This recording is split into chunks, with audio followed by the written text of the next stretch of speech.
Las palabras de presentación de Eugenio de Andrade a este público de Tribuna Ciudadana y otros amigos que nos acompañan en este homenaje. Quiero agradecer especialmente a Tribuna Ciudadana esta oportunidad de rendir un homenaje particular de tres poetas asturianos, a Eugenio de Andrade, que tuvimos la suerte de conocerlo personalmente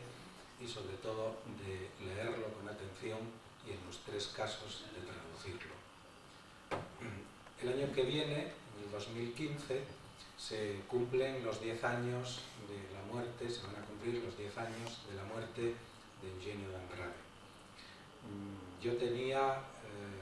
una deuda con este poeta desde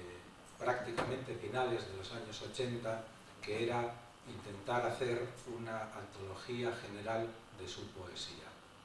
Esto lo recuerdo muy bien cuando él vino a Asturias para participar en una semana de les Lletres Asturianes, cuando ofreció un homenaje, una lectura en la Biblioteca Pública del Fontán.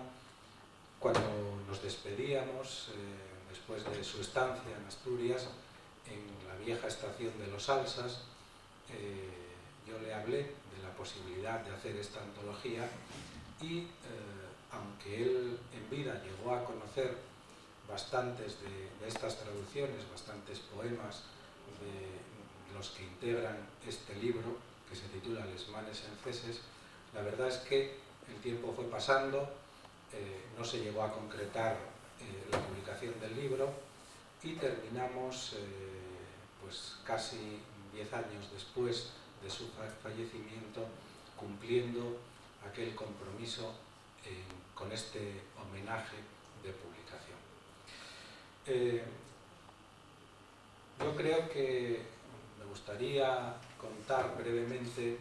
cómo llegué a conocer a Eugenio de Andrade. Estamos hablando de los años 80, a principios de los años 80, un grupo de poetas asturianos nos reunimos en una tertulia, que entonces no se llama todavía Oliver, porque no habíamos llegado a ese café. Empezamos en La Perla, después estuvimos en el Rialto y fuimos peregrinando por distintos sitios hasta llegar al Oliver, que dio nombre a la tertulia y que sigue funcionando bajo la presidencia, podríamos decir, de José Luis García Martín. La verdad es que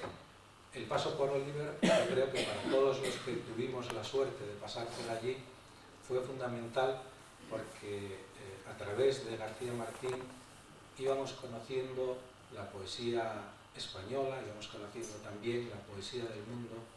y recuerdo que en una ocasión en que yo le pedí algunas prosas, él me pasó como suyas propias unas traducciones de Eugenio de Andrade de Memoria d'Otro Rei. Después de desvelado el pequeño juego literario de que aquellas prosas no eran del propio García Martín, sino que eran de un poeta portugués que se llamaba Eugenio de Andrade, cuando conocí el libro completo, me pareció tan maravilloso que decidí, en compromiso conmigo mismo, ponerlo en asturiano. Lo primero que hice fue escribirle al poeta, a la Rúa Duque de Palmela, en Oporto, para pedirle permiso, y yo entonces pues era un chaval de 23 años que no había tenido mucha relación con ningún poeta, digamos, famoso, con ningún poeta conocido, y realmente la experiencia de tratar con Eugenio de Andrade es de las que marcan, porque como descubrí después, no siempre entre estos grandes poetas de la literatura universal se da la circunstancia de que traten por igual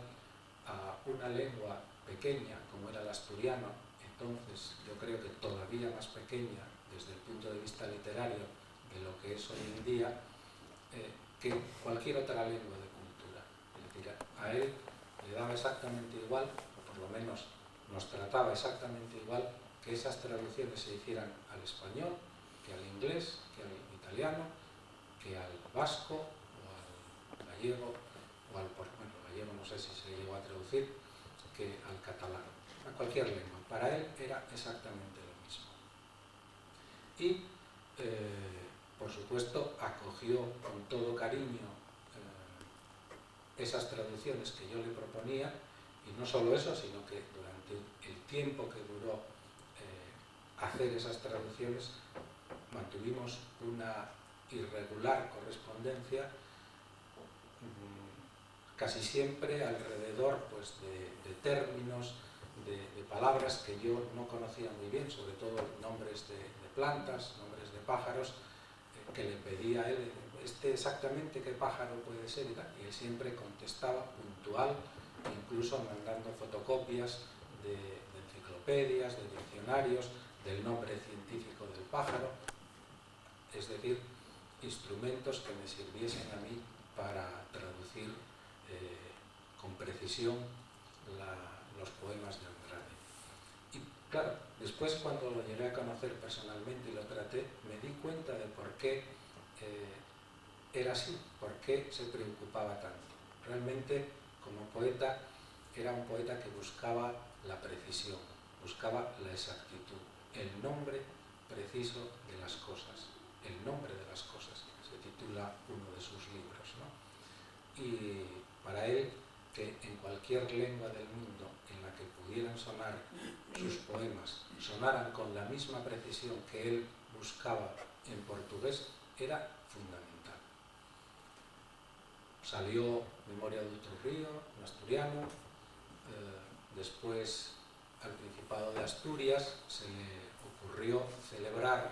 la traducción de La Regenta de Clarín en portugués con unas jornadas en Portugal, y yo le pedí si podía mandarnos unos poemas para traducirlos al asturiano y hacer un libro que pudiésemos presentar en la Biblioteca Nacional de Lisboa con motivo de las jornadas que el Principado de Asturias organizó en Portugal. Y efectivamente no solo me mandó 9 poemas, sino que me mandó 9 poemas inéditos en libro, ¿no? La primera edición de esos poemas en libro, la primera edición en portugués, fue la edición bilingüe asturiano-portugués de Contra la Escuridad. Y allí estuvimos, en Lisboa, presentando ese libro, editado por Alvízoras, por Juan Carlos Villaverde, en unas jornadas memorables a las que me refiero en concreto en el prólogo de este libro, en el prólogo de Les Mans Enceses. Ese mismo año vino Eugenio de Andrade a la Semana de les Lletres Asturianes y pudimos escuchar su voz en la Biblioteca del Fontán en un recital maravilloso que nos dio, que yo creo que nos enseñó a todos los que asistimos cómo hay que leer poesía y también cómo hay que escuchar la poesía. Realmente yo creo que desde mi punto de vista personal, luego intentaré que los que me acompañan en la mesa den su propia opinión sobre su relación con Eugenio de Andrade, pero desde mi punto de vista yo creo que lo importante para mí no fue conocer, no fue tratar a Eugenio de Andrade, aunque realmente yo creo que era una persona con una capacidad de comunicación extraordinaria que te hacía sentir casi como un interlocutor único en todo momento, ¿no? Pero lo más importante no fue conocerlo, ni siquiera para mí fue poder leerlo. Yo creo que lo que de verdad me marcó como escritor y como persona a la que le gusta la poesía portuguesa y que en aquel momento en el que estoy empezando quería escribir en asturiano, lo que me marcó de verdad fue tener la posibilidad de traducir a Eugenio de Andrade al asturiano, de traducirlo y de poder contrastar con él esas traducciones. Yo creo que ese es un lujo que pocas veces tenemos oportunidad, traducir a un clásico vivo de una literatura digamos hermana, como es la portuguesa, pero realmente ajena a la literatura del resto de España.